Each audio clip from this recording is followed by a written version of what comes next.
لا حول ولا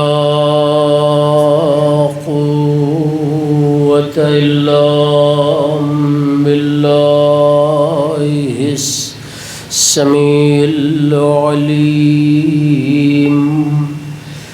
أعوذ بالله من الشيطان اللعين الرجيم. بسم الله الرحمن الرحيم. الحمد لله رب العالمين.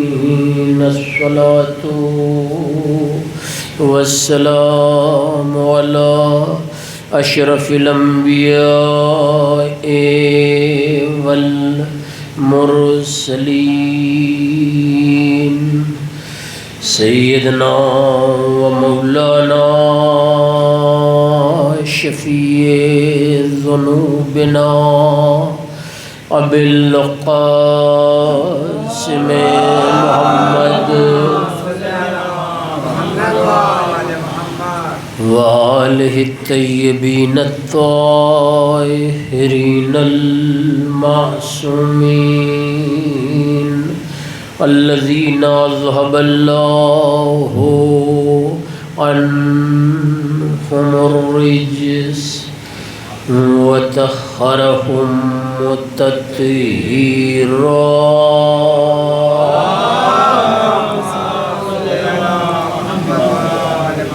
لعنة الله على أعدائهم أجمعين من يومنا هذا إلى قيام يوم الدين. أما بعد فقد قال الله الحكيم في القرآن الكريم. بسم الله الرحمن الرحيم. إن الدين عند الله الإسلام.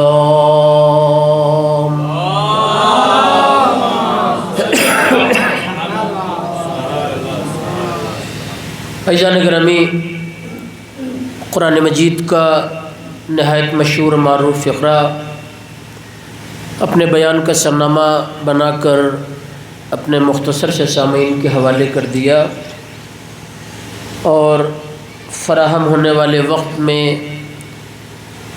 اسی آیہ کریمہ پر بعنوان اسلام کچھ باتیں اپنے سننے والوں کے حوالے کرنا.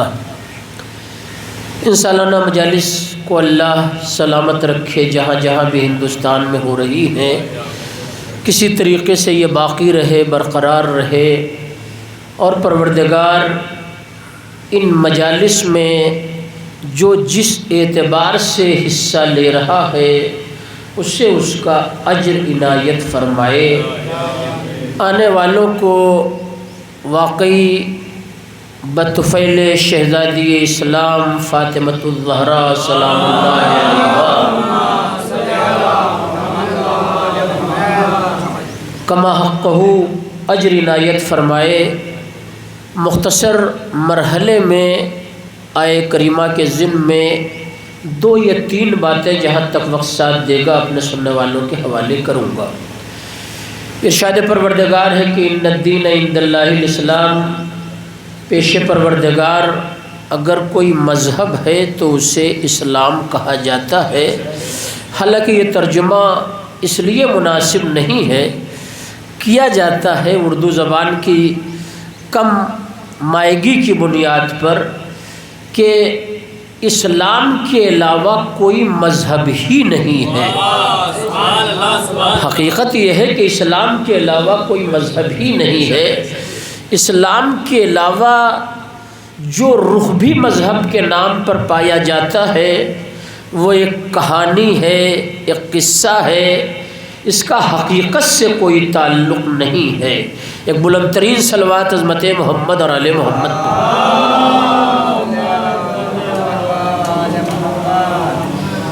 ایک اور صلوات پڑھ دے محمد اور آل محمد.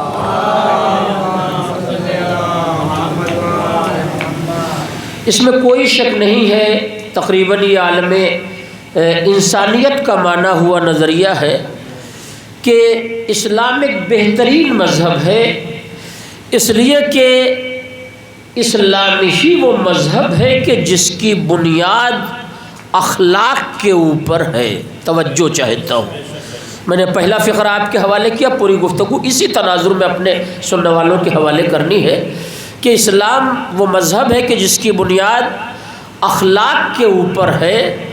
یہ سب جانتے ہیں کہ اخلاق سے دل جیتا جاتا ہے۔ توجہ دیں آپ، اخلاق سے دل جیتا جاتا ہے۔ اخلاق کے سلسلے میں مولائے کائنات امیر المؤمنین علی بن ابی طالب علیہ السلام کا ایک فقرہ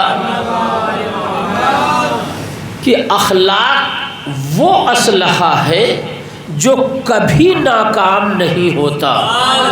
توجہ دے رہے ہیں، اخلاق کے لیے مولا نے فرمایا کہ یہ وہ اسلحہ ہے جو کبھی ناکام ہی نہیں ہوتا، یعنی اس کی کامیابی کی سند مولا خود دے گئے ہیں۔ اس کے بعد مولا نے ایک اور لفظ کا اضافہ کیا جو حسرت پر دلالت کرتا ہے۔ مولا کہتے ہیں مجھے اپنے ماننے والوں سے حیرت یہ ہے کہ اسے خریدنا بھی نہیں ہے، اس کے باوجود بھی لوگ اس کا استعمال نہیں کرتے۔ صلوات پڑھ دے محمد اور آل محمد۔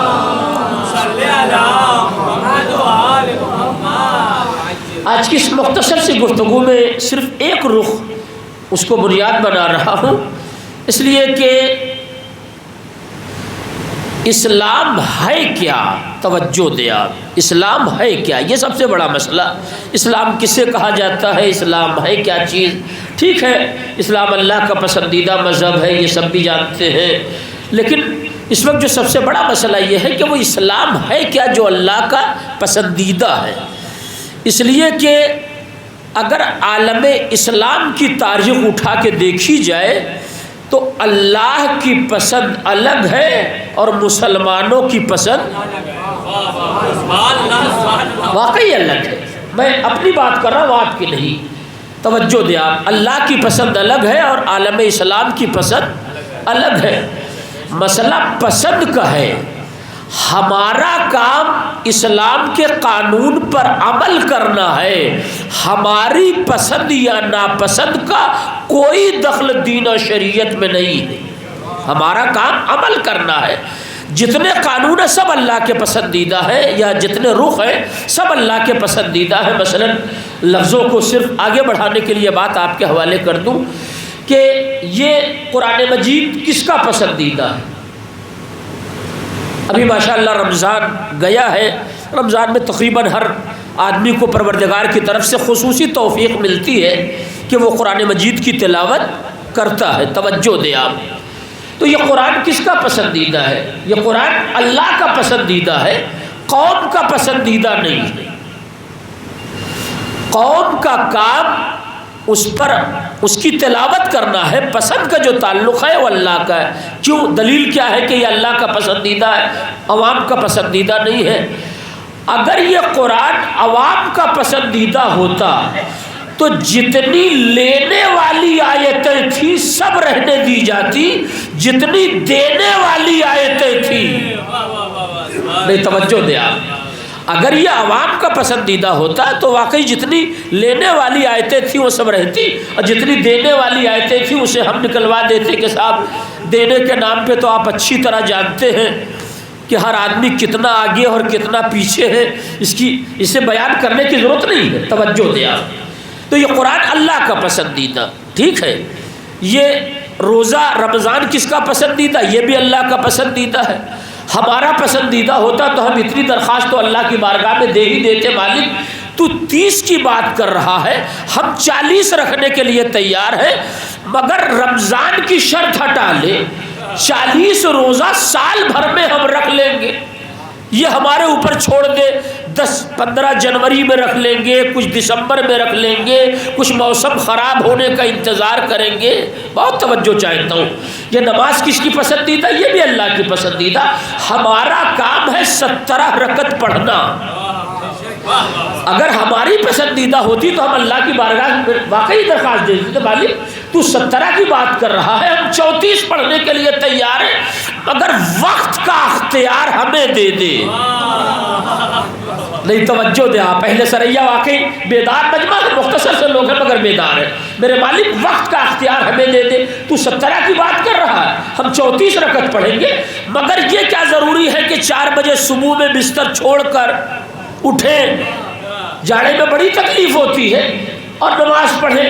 2 کی بات ہے 10 رکعت صبح کی پڑھیں گے، مگر جب آنکھ کھل جائے گی، ٹھیک ہے وعدہ کرتے ہیں گھر کا کوئی کام پہلے نہ کریں گے، پہلے نماز ہی پڑھیں گے، مگر اختیار وقت کا ہمیں دے دے۔ اللہ نے کہا نہیں، یہ نماز میرا بنایا ہوا قانون ہے۔ توجہ چاہتا ہوں، تمہید ختم کرنا چاہتا ہوں۔ نماز میرا بنایا ہوا قانون ہے، جو وقت میں نے معین کیا ہے اسی میں پڑھنا ہے، اس کے بعد قضا کے کھاتے میں چلی جائے گی۔ تو جس خدا نے قوم کو نماز کا وقت اس کے ہاتھوں میں نہ دیا ہو، وہ خدا راہبر بنانے کا مسئلہ قوم کے ہاتھوں میں کیسے دے دے گا؟ صلوات پڑھ دے محمد اور آل محمد۔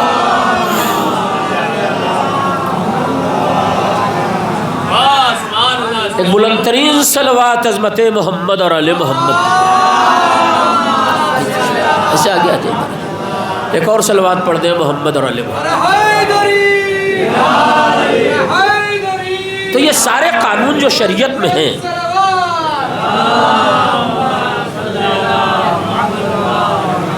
یہ سارے قانون جو شریعت میں، یہ ہمارے پسندیدہ نہیں ہیں، اللہ کے پسندیدہ ہے۔ ہمارا کام ہے اس پر عمل کرنا، یہ ہمارا کام ہے۔ پسند کا جہاں تک معاملہ یہ خدا کے ہاتھوں میں ہے۔ اب آپ آئیے، یہاں سے گفتگو شروع کر رہا ہوں کہ سب سے بڑا مسئلہ کہ ہندوستان میں اتنی گھی اور تیل کی فیکٹریاں نہ ہوں گی جتنی دنیا میں اسلام کی فیکٹری بنی ہوئی۔ ایک اور صلوات پڑھ دے محمد اور آل محمد۔ آئے قبلہ آگے آ جائے، ایک اور صلوات پڑھ دے محمد اور آل محمد۔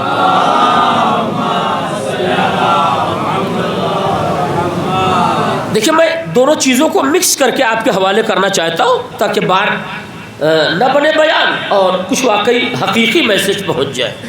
تو اس وقت جتنی ماشاءاللہ ہمارے ہندوستان میں تیل اور گھی کی فیکٹری ہے، اس سے کہیں زیادہ اسلام کی فیکٹری پوری دنیا میں ہے، اور اس میں جتنے لوگ بیٹھے ہیں وہ سب جانتے ہیں کہ تیل اور گھی کی نقلی فیکٹری بھی ہے اور اصلی فیکٹری بھی ہے یا نہیں ہے؟ آئے دن پیپر وغیرہ اٹھا کے آپ دیکھا کرتے ہیں، فلاں جگہ یہ فیکٹری پکڑی گئی، فلاں جگہ یہ لوگ پکڑے گئے۔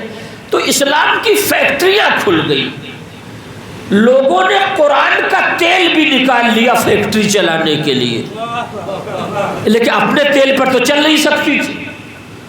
توجہ دے، انہیں تیل تو قرآن ہی کا چاہیے تھا نا، قرآن کا بھی تیل نکال لیا، اسلام کی فیکٹری کھل گئی۔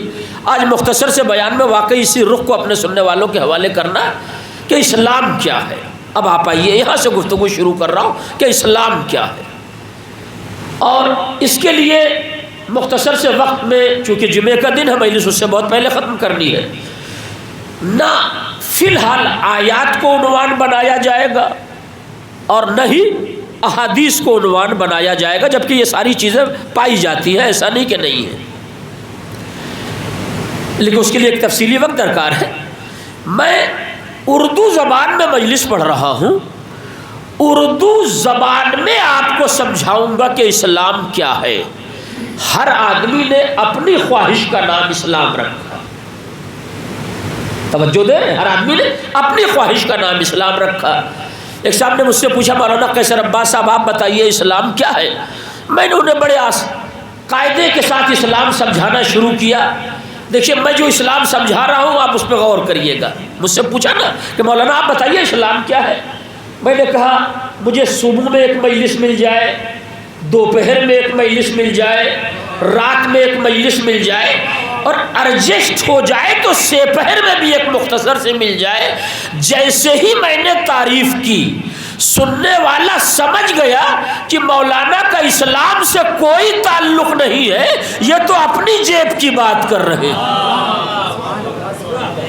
جبکہ یہ پوری ذمہ داری سے پڑھ رہا ہوں۔ مجلس اسلام سے الگ کسی چیز کا نام نہیں، اور فرما رہے مجلس اسلام سے الگ کسی چیز کا نام نہیں ہے، مگر جیسے میں نے یہ تعریف کی ہر آدمی سمجھ گیا کہ مولانا دکان چلانے کی بات کر رہے ہیں، اسلام چلانے کی بات نہیں کر رہے۔ فوراً یہ بات ابھر کر سامنے آ گئی کہ یہ پوری تعریف ہی بتا رہی کہ مولانا کو اپنے معاشیات کا خیمہ درست کرنا ہے، لہذا مولانا نے یہ تعریف کی۔ اب آپ آئیے ایک چھوٹی سی مثال اور سمجھ لیجئے۔ مولانا غلام عسکری صاحب مرحوم کی سالانہ مجلس بامبے میں ہوا کرتی تھی، خواجہ جماعت کا آدمی کیا کرتا تھا، شاید اب بھی ہو رہی ہو۔ ایک اور صلوات پڑھ دیں محمد اور آل محمد، تشریف لائیں حضور۔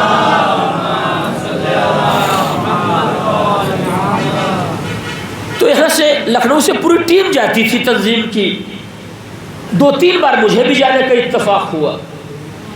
تو وہ مجلس ہمیشہ نماز جماعت کے بعد ہوتی تھی، چاہے ظہرین کی جماعت کے فوراً بعد یا مغربین کی جماعت کے فوراً بعد۔ دیکھیے اسلام ہے کیا، ہر آدمی نے اپنی پسند کا نام اسلام رکھا ہے۔ توجہ، چنانچہ میرے میزبان مجھے مغرب کے لیے جہاں نماز مغرب کے بعد مجلس ہونی تھی لے کے جا رہے تھے، تھوڑا سا وقت بھی تھا، انہوں نے کہا مولانا آپ 2 منٹ یہاں رک جائیے سائڈ میں آ رہا ہوں، ابھی کافی وقت ہے، ہم انشاءاللہ وقت سے پہلے پہنچ جائیں گے۔ میں کھڑا ہو گیا، اب انہیں کچھ تاخیر ہو گئی، گرمی کا زمانہ، شیروانی پہنے ہوئے، ٹوپی لگائے ہوئے، ہر آدمی گزرنے والا اتنا غور سے دیکھ رہا ہے کہ جیسے واقعی مجھے سیکنڈ ہینڈ بھوت سمجھ رہا تھا۔ توجہ دے رہے، واقعی سیکنڈ ہینڈ بھوت سمجھ رہا تھا۔ وہ بیچارے آ ہی نہیں رہے، کہاں الجھ گئے مجھے اندازہ بھی نہیں تھا، میں گھبرا رہا ہوں کہ آخر کیا جائے۔ اچانک بالکل سامنے دکان پر نظر پڑ گئی، عطر کی دکان تھی۔ میں نے سوچا اس سے بہتر کوئی جگہ مجھے تھوڑا سا وقت گزارنے کے لیے نہیں ملے گی، چل کے دکان پہ کھڑا ہو جاؤں گا، ایک شیشی عطر خرید لوں گا اور اس کے بعد میزبان آ جائیں گے، ان کے ساتھ چلا جاؤں گا۔ میں دکان کے اندر چلا گیا، ایک چچا میاں داڑھی رکھے ہوئے عطر کی دکان پر بیٹھے ہوئے تھے۔ جیسے ہی انہوں نے مجھے دکان میں ان کرتے ہوئے دیکھا اور میں اندر گیا، ان کی اوپر کی سانس اوپر اور نیچے کی سانس نیچے، کہ وہ شیروانی ٹوپی دیکھ کر یہ سمجھ گئے کہ لگتا ہے مدرسے کی رسید لے کر آئے۔ آپ یقین کریں لوگ ملک الموت کو دیکھ کر اتنا نہیں گھبراتے۔ دیکھیے ایک ایک لفظ میں پیغام ہے جو میں اپنی قوم یا اپنے سننے والوں کے حوالے کر رہا ہوں۔ بالکل اوپر کی سانس اوپر اور نیچے کی نیچے، گھبرا گئے کہ ارے یہ تو لگتا ہے چندہ مانگنے کے لیے آئے ہیں۔ جب 2-4 سیکنڈ گزر گئے اور میں نے کوئی رسید نہیں نکالی، کچھ کہا نہیں، تو ذرا سا حوصلہ بڑھا۔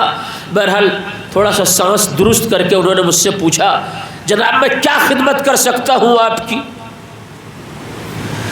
میں نے کہا ایک شیشی عطر دے دیجئے، اور فرمائے ایک شیشی عطر دے دیجئے۔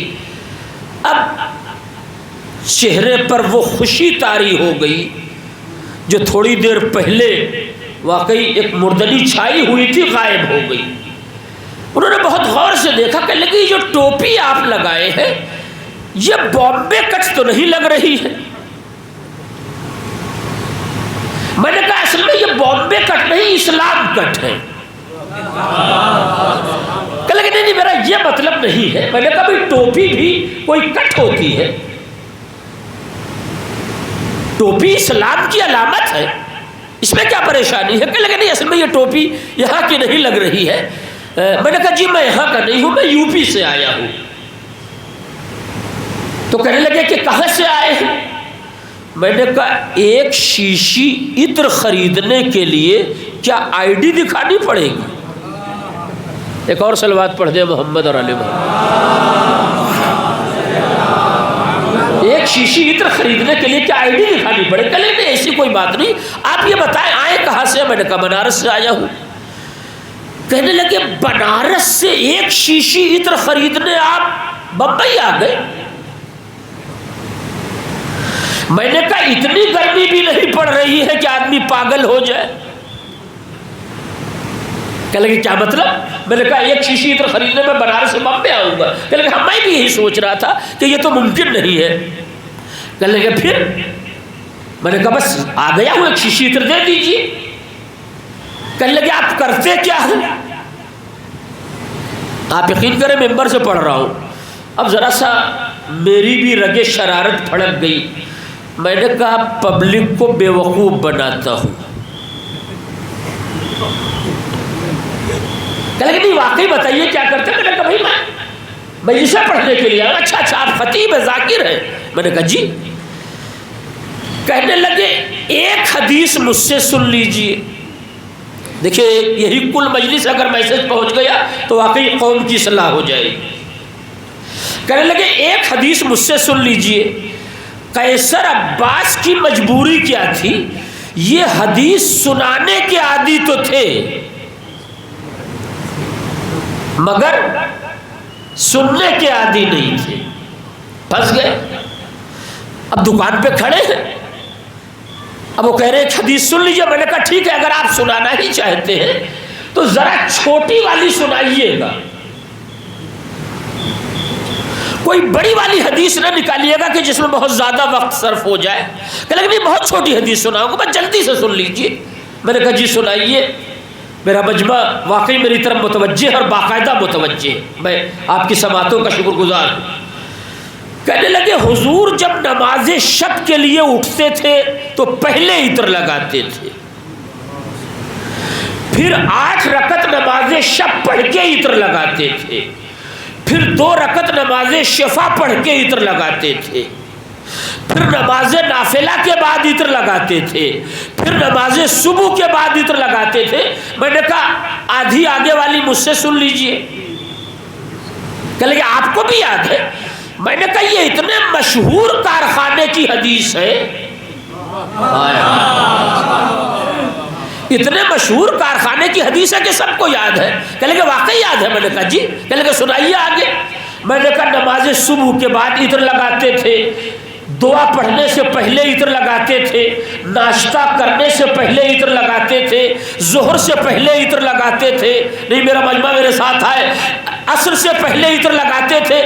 کہ لگے آپ کو تو بالکل ویسے ہی یاد ہے جیسے مجھے یاد ہے۔ کہ لگے بالکل آپ کو ویسے ہی یاد ہے جیسے مجھے یاد ہے۔ میں نے کہا بالکل یاد ہونی بھی چاہیے۔ کہ لگے اس کے باوجود بھی آپ ایک شیشی عطر مانگ رہے ہیں۔ دیکھیے یہی کل وہ پوائنٹ ہے جہاں مجلس کا پورا مرحلہ واضح ہو جائے گا۔ اتنی حدیث جاننے کے بعد بھی ایک شیشی عطر مانگ رہے ہیں۔ ارے کم سے کم 10-12 عدد لے لیجئے تاکہ ایک آدھ ہفتے سرکار کی سیرت پر عمل ہو جائے۔ میں نے چچا کو بہت غور سے دیکھ کر ایک فقرہ کہا، چچا آپ کو آپ کے عطر کی قسم صبح سے شام ہو گئی، آپ نے خود کتنی بار لگایا؟ نہیں میں چاہتا ہوں واقعی یا خانہ آپ کے عقیدے پر گواہ بن جائے۔ چچا آپ کو آپ کے عطر کی قسم صبح سے شام ہو گئی، آپ نے خود کتنی بار لگایا؟ کہنے کے ساتھ کیا بتائیں قبلہ، اتنے کسٹمر آتے رہے کہ ایک بار بھی عطر لگانے کا موقع نہیں ملا۔ میں نے کہا اچھا بیچنے کا موقع مل گیا؟ لگانے کا موقع نہیں ملا مگر بیچنے کا موقع مل گیا۔ آپ سمجھ میں آیا کہ اسلام سے سمجھانا اور ہے اور دکان چلانا اور ہے۔ ہر آدمی نے اپنی خواہش کا نام اسلام رکھا، بہت توجہ۔ دکان چلانے کے لیے حدیث سنانا اور تقریباً اسی طرح کی کیفیت ہمارے یہاں مجلسوں میں پیدا ہو گئی ہے۔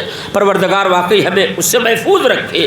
کم سے کم میسج ہونا چاہیے قوم کے نونہالوں اور نوجوانوں کے نام میں وہیں تک آنا چاہتا ہوں۔ اب آپ آئیے، اسلام ہے کیا؟ نہ آپ عربی کتابوں میں جائیے، نہ آپ فارسی کتابوں میں جائیے، نہ کسی ملک جائیے۔ میں اردو زبان میں آپ کو سمجھاؤں گا اسلام کیا ہے، ایک چھوٹا سا واقعہ، اور گفتگو کو مکمل کر دوں گا، اور یہ واقعہ کم سے کم 10 سے 15 منٹ میرا لے لے گا، اسی میں مسئلہ حل ہو جائے گا۔ عربی ہٹائیے، احادیث بعد میں سن لیجئے گا، آیات بعد میں سن لیجئے گا۔ اسلام کیا ہے؟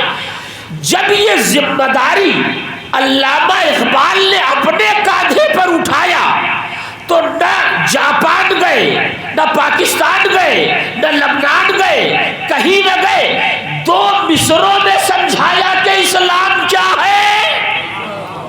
نہیں، وہ دونوں مصرے آپ کو یاد ہے، صرف آپریشن کرنا ہے ان مصروں کا، مصر آپ کے جانے پہچانے ہیں۔ 2 مصروں میں علامہ اقبال نے سمجھایا کہ اسلام کیا ہے۔ کیا کہا؟ اسلام کے دامن میں بس، جزاک اللہ، اسلام کے دامن میں بس۔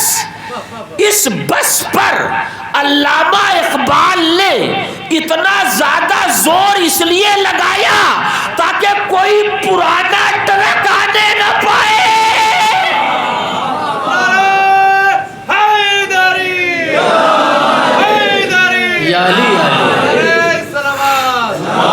کتنا زور لگایا علامہ اقبال، یعنی خالی ایک مجلس اس لفظ بس پہ پڑھی جا سکتی ہے کہ اسلام کے دامن میں بس، اس کے سوا کیا ہے؟ ایک ضرب ید اللہ، جزاک اللہ، ایک سجدہ شبیری۔ علامہ اقبال نے جب اسلام سمجھایا تو کسی ایک صحابی کے دروازے پہ نہ گئے، یا تو علی کا دروازہ اپنایا یا حسین کا دروازہ، اور دنیا کو بتا دیا اسلام چاہیے تو یہی آنا، یہاں سے الگ ہٹ کر اسلام نہ ملے گا۔ صرف 2 حوالے علامہ اقبال نے دیے، ایک ضرب ید اللہ، ایک سجدہ شبیری۔ ایک پر اس سال گفتگو کیے دیتا ہوں، آدھے مصرے پر پھر کبھی دوبارہ نہ ہوا تو آپ کے حوالے کر دوں گا۔ کیا کہا علامہ اقبال نے؟ ایک ضرب ید اللہ، یعنی علی کی چلتی ہوئی تلوار کا نام ہے اسلام۔ توجہ دے آپ، آج اس پر بحث کی جاتی ہے کہ علی کی تلوار 70 نسلوں کا جائزہ کیسے لے کے چلتی تھی۔ اصل میں یہ علی کی ضربت ہی اسلام ہے۔ اگر اسلام بھی نسلوں کا جائزہ نہ لے گا، اور فرمایا کہ کون لے گا جائزہ نسلوں کا؟ یہ کیا؟ ایک علی کی ضربت، یعنی علی کی چلتی ہوئی تلوار کا نام اسلام۔ اس کے معنی کیا ہے؟ اب اگر لفظوں کو پھیلا دیا جائے، انہیں پڑھنا نہیں ہے، صرف لفظ آپ کے حوالے کر رہا ہوں۔ خیبر کا نام اسلام، خندق کا نام اسلام، بدر کا نام اسلام۔ بہت توجہ، ٹھیک ہے؟ اور آگے بڑھیے، حیات پیغمبر کے بعد صفین کا نام اسلام، جمل کا نام اسلام، علی کی چلتی ہوئی ضربت کا نام اسلام۔ یہ موالیان حیدر کرار بیٹھے، لذا ان کی عقیدت کے تحت یہ جب جملہ آپ کے حوالے کر رہا ہوں، تو کم سے کم جب علامہ اقبال نے کہہ دیا علی کی ضربت کا نام اسلام، تو یہ کون سا اسلام ہے کہ ظالم بھی رضی اللہ، مظلوم بھی رضی اللہ؟ کم سے کم یہ تو مان لو کہ جو علی کے مقابلے میں آ گیا وہ مسلمان نہیں ہے۔ اور ہم یہی پوری دنیا کو بتانا چاہتے کہ جو علی کے مقابلے میں آ گیا، بقول علامہ اقبال وہ مسلمان نہیں ہو سکتا۔ علی کی چلتی ہوئی ضربت کا نام اسلام۔ اب کس تناظر میں علامہ اقبال نے یہ آدھا مصرع جو میں نے آپ کے حوالے کرنے کی کوشش کی، وہ کس تناظر میں کہا ہے؟ ایک تفصیل کے ساتھ تاریخ میں واقعہ درج ہے، میں اسے مختصر کر کے آپ کے حوالے کیے دے رہا ہوں تاکہ دنیا علی کا اسلام پہچان لے۔ اس لیے کہ اگر آج واقعی علی کا اسلام پہچان لیا گیا ہوتا تو اسلام کہاں ہوتا اس کا اندازہ نہیں۔ دنیا میں 58 اسلامی ممالک پائے جاتے ہیں، بہت توجہ، ایک جگہ علی کا اسلام رائج ہے، یعنی جو علی نے اسلام دیا ہے، علی نے اسلام سمجھایا ہے۔ دنیا دیکھ لے علی کے دیے ہوئے اسلام کا نتیجہ یہ ہے کہ بقیہ سب سے ڈر رہے ہیں، مگر جہاں علی کے ماننے والے ہیں انہوں نے کہہ دیا اللہ اکبر، تو اللہ ہی بڑا ہے، اللہ سب سے بڑا نہیں ہے۔ نہیں، میری لفظیں پکڑیے گا نہیں، یہ ترجمہ کرنا کہ اللہ سب سے بڑا کا مطلب کیا ہوا؟ کچھ اور بڑے ہیں، اس میں اللہ بڑا ہے۔ ہائے ہائے، یہ کہنا کہ اللہ سب سے بڑا ہے اس کا مطلب یہ کہ کچھ اور بڑے ہیں، تب نہ آپ سب سے بڑا کہیں، اللہ ہی بڑا ہے۔ ہائے ہائے، اس کے علاوہ کوئی بڑا نہیں۔ بہت توجہ۔ اب آپ آئیے واقعی کی طرف۔ یہ علماء کرام بیٹھے ہیں، واقعی کی صحت آپ اسے دریافت کر لیجئے گا۔ ہندوستانی خطابت میں حاشیہ لگانا ہر خطیب کا اپنا اختیار رہا ہے، اسے میں بھی استعمال کر لوں گا۔ واقعی کی واقعیت پر کوئی حرف نہیں ہے، کوئی بحث نہیں، واقعہ ہے اپنی جگہ۔ مولا ایک محاذ جنگ پر جنگ کرنے کے لیے گئے، تو جو سپاہی سامنے آیا، جو لڑنے والا آدمی مولا کے سامنے آیا، اس نے ایک فقرہ کہا کہ یا علی آپ پہلے وار کریں۔ دیکھیے میں مولا کا اسلام آپ کے حوالے کر رہا ہوں، خالی فضائل نہیں بلکہ وہ باتیں بھی ہیں جو ہمارے دلوں کی گہرائی میں اتر جائے تو ہمارے اسلام کی اصلاح ہو جائے۔ کہ یا علی آپ پہلے حملہ کریے۔ مولا نے ایک فقرہ کہا کہ ہمارا اسلام اس کی اجازت نہیں دیتا۔ اور فرمایا اپنے مولا کہتا ہے ہمارا اسلام اس کی اجازت نہیں دیتا، پہلے تو حملہ کر تب اس کے بعد میں حملہ کروں گا۔ آپ دوسری دنیا کی وہ کیسٹیں اٹھا کے دیکھیں، مجھے سمجھ میں نہیں آتا، جو گلا کاٹ رہا ہے وہ بھی لا الہ الا اللہ کہہ رہا ہے، اور جس کا گلا کاٹا جا رہا ہے وہ بھی لا الہ الا اللہ ہی کہہ رہا ہے۔ یہ کیسے مسلمان؟ توجہ دیا۔ مولا کہتے میرا اسلام اجازت نہیں دیتا، میں پہلے حملہ نہیں کروں گا۔ کہ میرا اصول اجازت مجھے نہیں دیتا، میں پہلے حملہ نہیں کروں گا۔ مولا نے کہا تو اپنا اصول توڑ دے اگر جنگ کرنا ہے، میں اسلام کا اصول تیرے حوالے کر چکا ہوں، اسے توڑا نہیں جا سکتا۔ وہ کہتا یا علی میں بھی حملہ نہیں کروں گا۔ مولا نے کہا اچھا تو پھر واپس چلا جا۔ کہ لگا واپس جانا بھی اچھا نہیں لگتا۔ کہ کیوں اچھا نہیں لگتا؟ کہ عورتیں تانا ماریں گی کہ میدان جنگ سے ناکام واپس آ گئے، جبکہ یہ ہندوستانی خطابت کا طریقہ ہے۔ آپ یقین کریں، اصل مرحلہ آپ کے حوالے کرو کہ وہ کیوں واپس نہیں جانا چاہتا تھا۔ اس دور میں بھی سپاہی بلائے جاتے تھے پیسے دے کر لڑنے کے لیے، تو نذرانہ پہلے لے چکا ہے، واپس جانے کا مطلب یہ ہے کہ نذرانہ واپس کرنا پڑے گا۔ ٹھیک ہے، اب وہ کہہ رہا نہیں پہلے آپ حملہ کریے۔ علی نے کہا نہیں میں پہلے حملہ نہیں کروں گا، تو واپس چلا جا۔ جب مولا نے یہ کہہ دیا کہ میں حملہ پہلے نہیں کروں گا، میں وار پہلے نہیں کروں گا، تو اس نے وار شروع کیا۔ اچھا ٹھیک ہے، میں ہی اپنا اصول توڑے دیتا ہوں، میں وار کرتا ہوں۔ اب یہاں سے جو وقت ہے بڑا قیمتی وقت ہے تاکہ اسلام سمجھا جا سکے۔ اس نے دنیاوی کارخانے کی تلوار سے وار کیا، علی نے سپر کو پیچھے کیا، الہی کارخانے کی ذوالفقار کو پلٹ کر آگے بڑھا دیا۔ پلٹ کر آگے بڑھانے کا مطلب یہ ہے کہ جو دھار والا حصہ ہے اپنی طرف کر لیا، پشت والا اس کی طرف کر دیا۔ اس کی تلوار علی کی تلوار سے آ کے ٹکرائی تو اتنا تو سب جانتے ہیں کہ نقلی اصلی سے ٹکرا کے جیت نہیں سکتا۔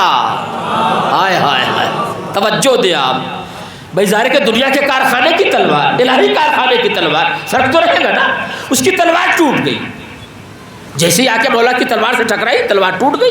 جب تلوار ٹوٹ گئی تو اب سمجھ گیا کہ اب بدلے میں علی وار کریں گے اور میری حیات کا خاتمہ ہو جائے گا، میری تلوار ٹوٹ گئی۔ اسلام پہچانے، بہت توجہ چاہتا ہوں۔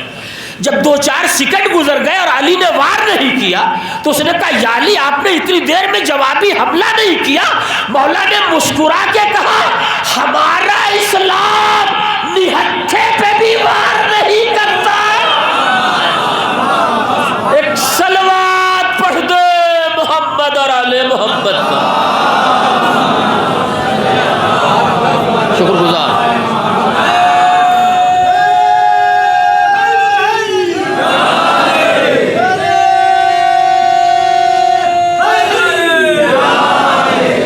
شکر گزار۔ مولا نے اسلام سمجھایا، وہ بھی بحاظ جنگ پر۔ کیا کہا کہ ہمارا اسلام نہتھوں پہ حملہ نہیں کرتا۔ پوری دنیا اسلام کو علی نے جنگ کا بھی اصول بتایا، اسلام کا بھی اصول بتا دیا۔ اب جب مولا نے اس سے کہہ دیا کہ ہمارا اسلام نہتھوں پہ حملہ نہیں کرتا تو اس کا ذرا سا حوصلہ بالکل ویسے ہی بڑھا، آپ یقین کریں۔ اب اس سے بہتر مثال نہیں ہے۔ جیسے آج کے دور میں جب مجلس میں 3-4 نعرے قبلہ لگ جاتے ہیں تو ذاکر سمجھ جاتا ہے کہ ہم چل گئے، مطمئن ہو جاتا ہے کہ ہماری مارکیٹ بن گئی۔ وہ بھی ذرا سا مطمئن ہو گیا، مولا نے کہہ دیا کہ ہم نہتے پہ حملہ نہیں کر سکتے، تو اب ذرا سا اطمینان بڑھا اس کا، اور اس کے بعد اس نے پوری گفتگو پلٹ دی۔ یہی کل مجلس ہے۔ کہتا یا علی آپ کی خاندانی سخاوت کا بڑا چرچا سنا ہے۔ نہیں، یہ مولا کے ماننے والے بیٹھے ہیں میرے سامنے۔ کہتا یا علی آپ کی خاندانی سخاوت کا بڑا چرچا سنا ہے۔ کہا کیا سنا؟ کہا سنا یہ ہے کہ آپ کے آباء و اجداد یا آپ کے در پر اگر کسی نے ہاتھ پھیلایا ہے تو کبھی خالی ہاتھ نہیں گیا۔ ہائے ہائے، آپ مولا کی لفظ سن لیں اور وجد میں آ جائے واقعی۔ کہا آپ کے آباء و اجداد یا آپ کے آگے کسی نے ہاتھ پھیلایا تو خالی ہاتھ نہیں گیا۔ تو مولا نے کہا کہ خالی سنا ہی ہے یا یقین بھی ہے؟ نہیں، ذرا سا بیدار ہو واقعی آپ۔ مولا نے کہا خالی سنا ہی ہے یا یقین بھی ہے؟ تو وہ بھی بڑا مجھا ہوا خطیب تھا، کیا جملہ رکھ دیا کہ یا علی آج سے پہلے تک سنا ہوا تھا، آج سنا ہوا یقین میں بدلے گا۔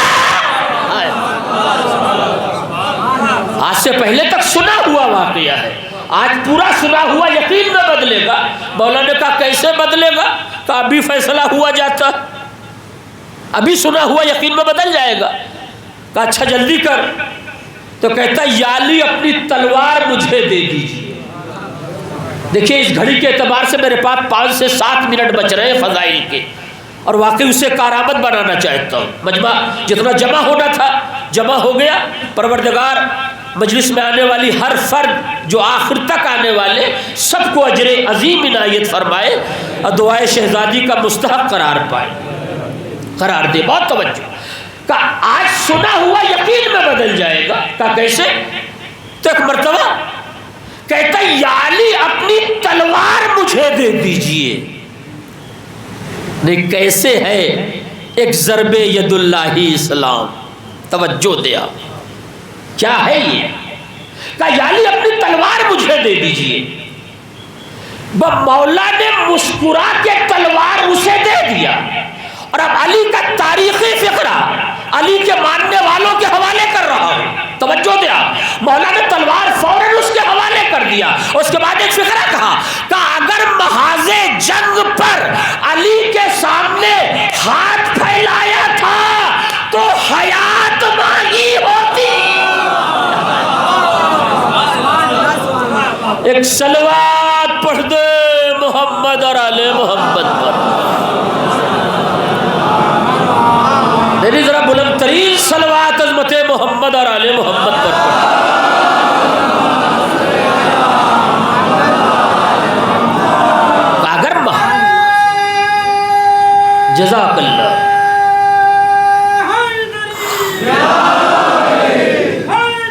یا علی محمد آل محمد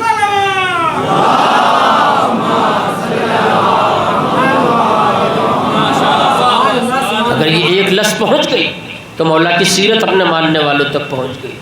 مولا کہتے ہیں اگر محاذ جنگ پر بھکاری بنا تھا، محاذ جنگ پر علی کے سامنے ہاتھ پھیلایا تھا تو حیات مانگی ہوتی، تو نے مانگی بھی تو تلوار مانگی.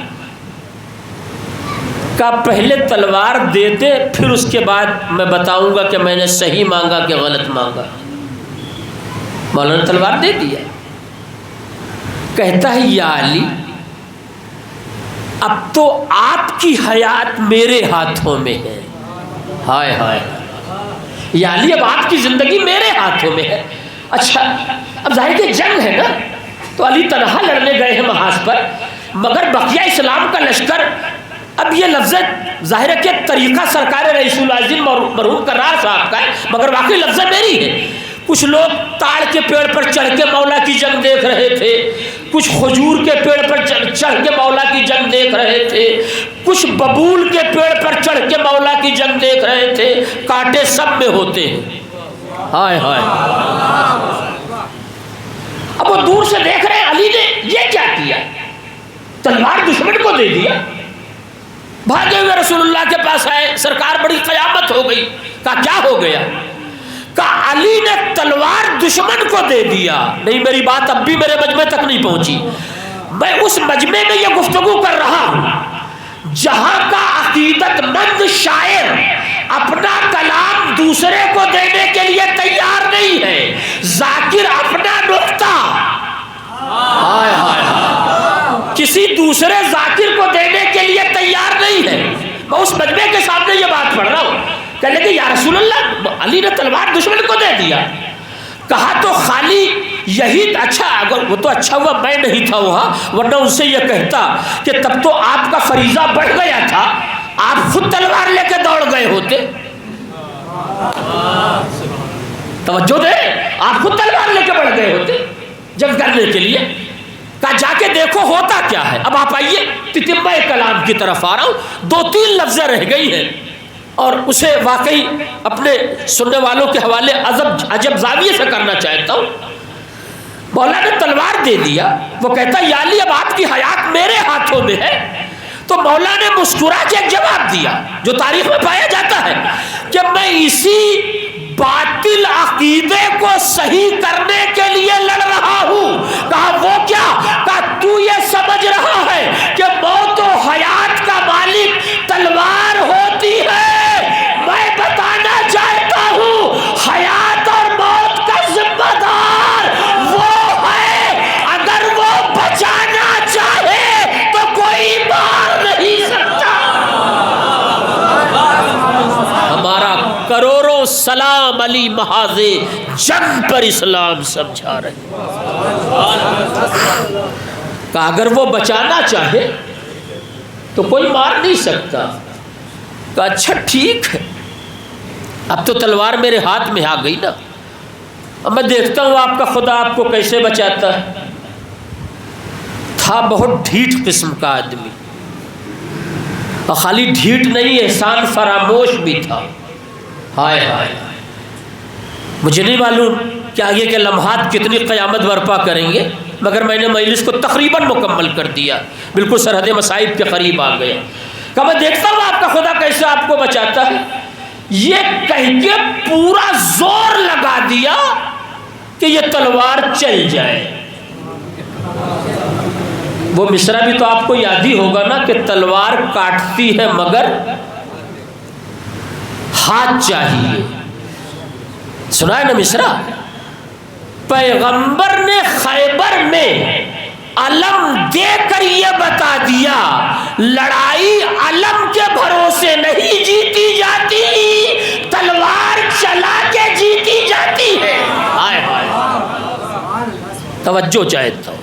علی نے یہ پیغمبر نے مسئلہ پہلے حل کر دیا. بہت توجہ. کہتا میں دیکھتا ہوں آپ کا خدا کیسے بچاتا ہے.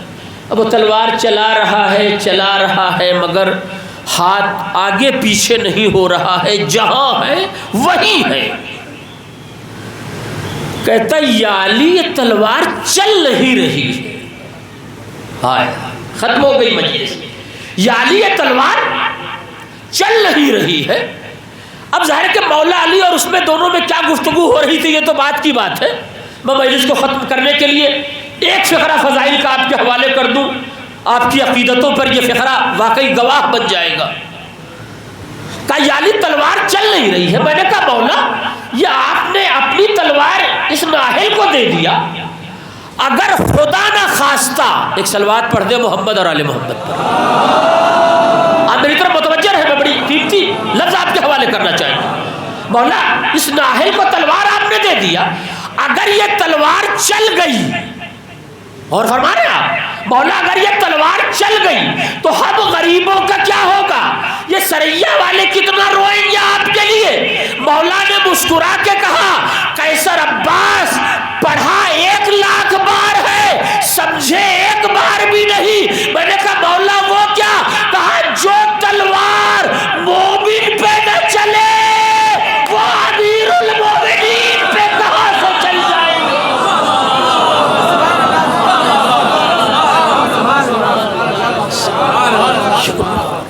جو تلوار مومن پہ نہ چلے وہ امیر المومنین پہ کہاں سے چل جائے گی. آپ پہچانے علی کا اسلام. جب تلوار نہیں چلا پایا تو کہتا یا علی آپ اسے واپس لے لیجئے. اب ظاہر ہے کہ ذوالفقار علی کے ہاتھوں کے لیے تھی. کوئی درہم و دینار تو تھا نہیں ورنہ مولا کا گھرانہ وہ ہے کہ جو چیز دوسروں کو دے دیتا ہے واپس نہیں لیتا. مولا نے تلوار واپس لے لیا. ٹھیک ہے. اس کے بعد مولا نے اس سے کہا کہ اچھا جا تو دوسری تلوار لے کے آ جو تجھ سے چل سکے. ہائے ہائے تاکہ جنگ آگے بڑھے. کہا مولا اب تو میں واپس نہیں جاؤں گا. کہتا مولا میں واپس نہیں جاؤں گا. یا علی واپس نہیں جا سکتا. مولا نے کہا کیا مطلب. کہا آپ پہلے مجھے کلمہ پڑھوا دے. نہیں علی کا اسلام آپ دیکھیں کیسے ہے. ایک ضرب ید اللہ. علامہ اقبال نے کس تناظر میں یہ مصرع آپ کے حوالے کیا. کہا یا علی آپ مجھے اس کلمہ پڑھوا دے. آپ کے ہاتھوں پر اسلام لانا چاہتا ہوں. تو مولا نے کہا میں نے تجھے اسلام لانے کی دعوت نہیں دی. تو کیوں کلمہ پڑھنا چاہتا ہے. تو ایک مرتبہ مسکرا کے کہتا ہے یا علی نظام ہدایت میں آج تک اتنی خوبصورت دعوت اسلام لانے کی کسی نے نہ دی. تلوار چلا کے اسلام پھیلانا اور ہے تلوار دے کے اسلام پھیلانا اور. ایک صلوات پڑھ دے محمد اور آل محمد.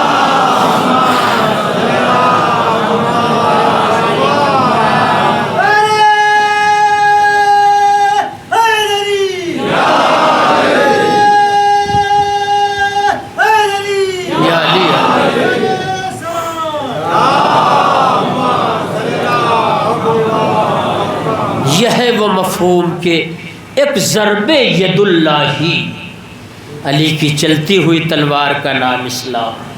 کہتا یا علی کلمہ پڑھوا دیجیے میں آپ کے ہاتھوں پر اسلام لانا چاہتا ہوں.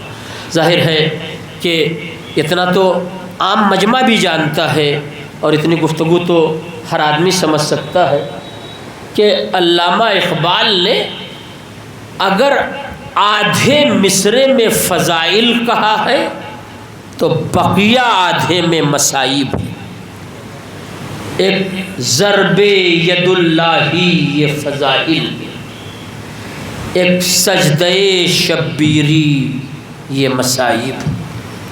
علامہ اقبال نے واقعی بہت پہلے عالم اسلام کو یہ میسج یا یہ پیغام دیا کہ جب تک فضائل کے ساتھ مصائب نہ آ جائے تب تک اسلام کی صحیح تصویر مکمل نہیں ہو سکتی، اسلام مل نہیں سکتا جب تک فضائل کے ساتھ مصائب نہ جائے۔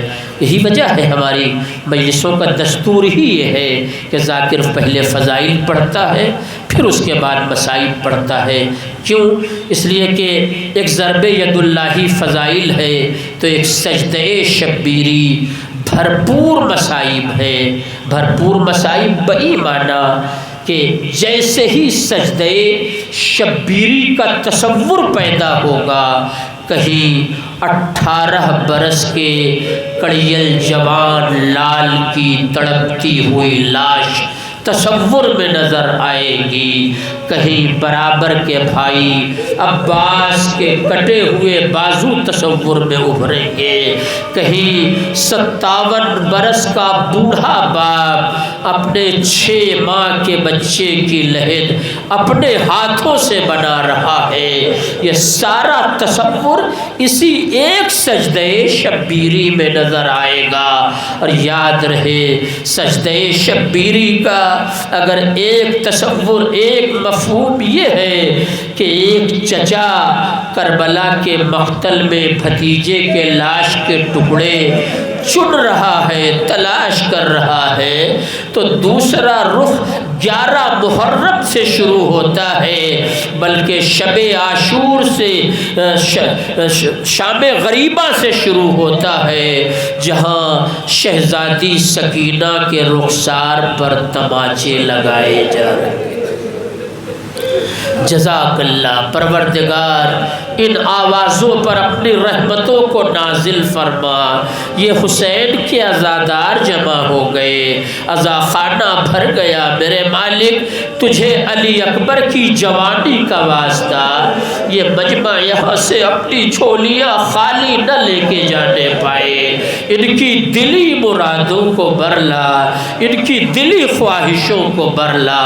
اے عزادارو، اے رونے والو، اس لیے کہ سجدہ شبیری کا دوسرا تصور جب سامنے آئے گا تو کوفے کا بازار، سربرہنہ بیبیاں، شام کا دربار، نبی زادیوں کا بے مخنعو چادر جانا، منادی کی آواز، اے تماشا دیکھنے والوں آؤ آؤ تماشا دیکھو، رسول زادیوں قید ہو کر آ گئی ہے۔ جزاک اللہ، خدا ان آوازوں پہ رحمت نازل فرما۔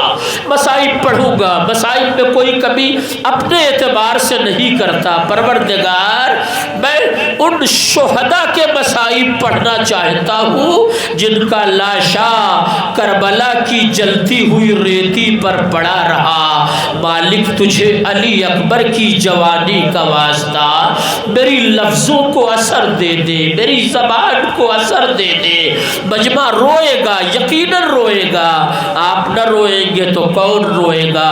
بہت مناسبت سے مصائب پڑھنا چاہتا ہوں۔ اے عزادارو، ابھی چند دن پہلے عید گزری ہے، آپ جانتے ہیں کہ عید کسے کہا جاتا ہے، میں اس کی طرف پلٹ کر نہیں جانا چاہتا، مگر ہماری دنیا میں ایک دستور یہ ہے کہ اگر خدا نخواستہ عید سے کچھ دن پہلے اگر گھر میں کوئی انتقال ہو جاتا ہے، کوئی مر جاتا ہے، تو اس گھر میں عید نہیں منائی جاتی۔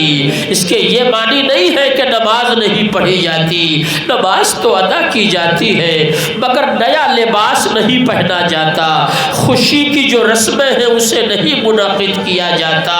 فقرہ سنو گے عزادارو، سنو میری ماں اور بہنوں، کلیجہ تھام کر مصائب کا یہ فقرہ سن لو۔ اگر ہمارے گھر میں کوئی ایک مر جائے تو عید نہ منائی جائے، ارے جہاں ایک دوپہر میں 72 جنازے نکل آئے ہو۔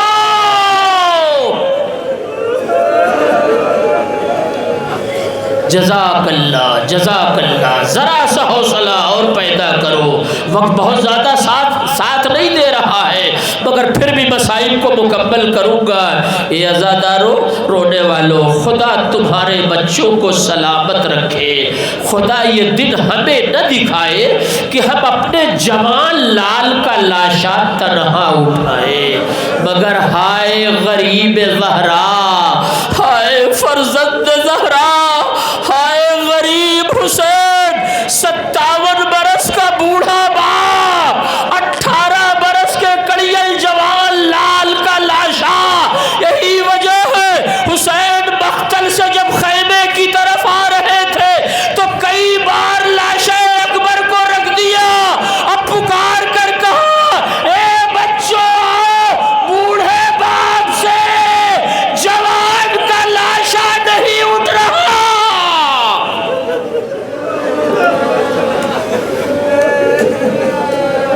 جزاک اللہ، جزاک اللہ۔ بس ایک چھوٹا سا منظر عزیزوں، بہت مناسبت سے اور میں اس کو تمام کرنا چاہتا ہوں۔ اتنا بڑا مجمع میرے سامنے بیٹھا ہے، انشاءاللہ اگر مختصر طور پر بھی آواز گریہ بلند ہو گئی تو اس عزا خانے کے در و دیوار، یہ فرش عزا بروز محشر آپ کے آنسوؤں پر گواہ بن جائے گا۔ اے میرے مالک، یہ حسین کے اکبر کے عزادار ہیں، یہ لیلا کے کڑیل جوان لال کے عزادار ہیں۔ ان کے بچے سلامت رہے، ان کا گھر سلامت رہے، ان کا کاروبار سلامت رہے، ان کی روزی میں برکت عنایت فرما۔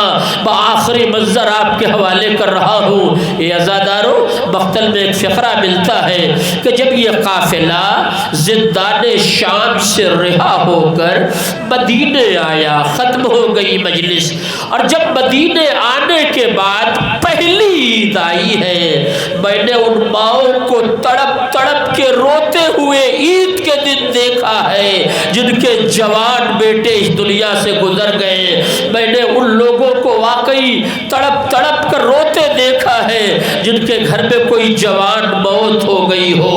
بس ایک چھوٹا سا منظر مقتل کے حوالے سے عزیزو، راوی کہتا ہے جب مدینے آنے کے بعد پہلی عید آئی تو ایک بار زینب نے بیویوں کو اکٹھا کیا، چلو حرم رسول میں چلتے ہیں، آج عید کا دن ہے، آج کربلا کے شہیدوں کی یاد تڑپائے گی، چلو حرم رسول میں چلتے ہیں، چل کے واقعہ کربلا بیان کریں گے تاکہ ٹوٹے ہوئے دلوں کو قرار مل جائے۔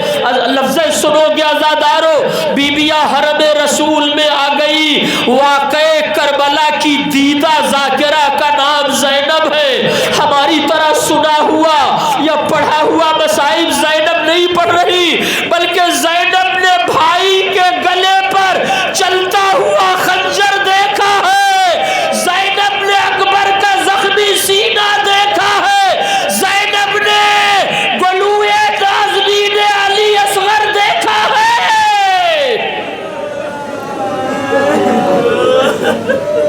جزاک اللہ، حق گریہ ادا ہو گیا، آپ رو چکے، میں پڑھ چکا، مصائب مکمل ہو گیا۔ شہزادی زینب حرم رسول میں مصائب کربلا بیان کر رہی ہے، بیویوں میں کوہرام بپا ہے۔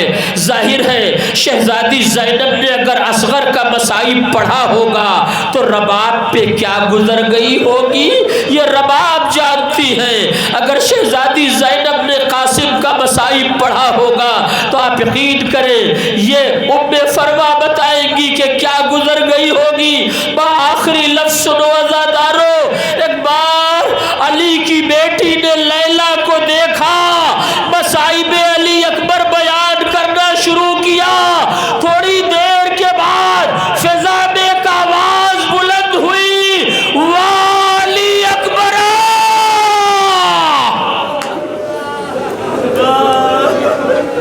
جزاک اللہ، واہ علی اکبر۔ زینب نے کلام کو منقطع کر دیا، یہ آواز تو لیلا کی معلوم ہوتی ہے۔ ایک بار قریب گئی، کیا دیکھا، لیلا کو غش آ گیا ہے، پلٹ کر ام کلثوم سے کہا بہن ذرا پانی لاؤ، لیلا کو غش آ گیا ہے۔ اے عزادارو، یہ مدینہ ہے، مدینہ کربلا نہیں جہاں پانی کے سوال پر تیر چلایا جائے۔ پانی آ گیا، مجلس بیٹی نے ایک جملہ کہا، بی بی کون سا منظر یاد آ گیا کہ آپ کو آپ کے اکبر کی یاد آ گئی؟ لیلا نے کچھ نہ کہا، بازوئے زینب کو پکڑا، ایک گلی کی طرف اشارہ کیا۔ اب جو زینب نے دیکھا تو کیا دیکھا؟ مدینے کے نوجوان آپس میں گلے مل رہے تھے۔ لیلا نے رو کے کہا، اے بی بی، اگر میرا جوان اکبر آج ہوتا تو ان نوجوانوں میں گلے ملتا۔ والی اکبرہ،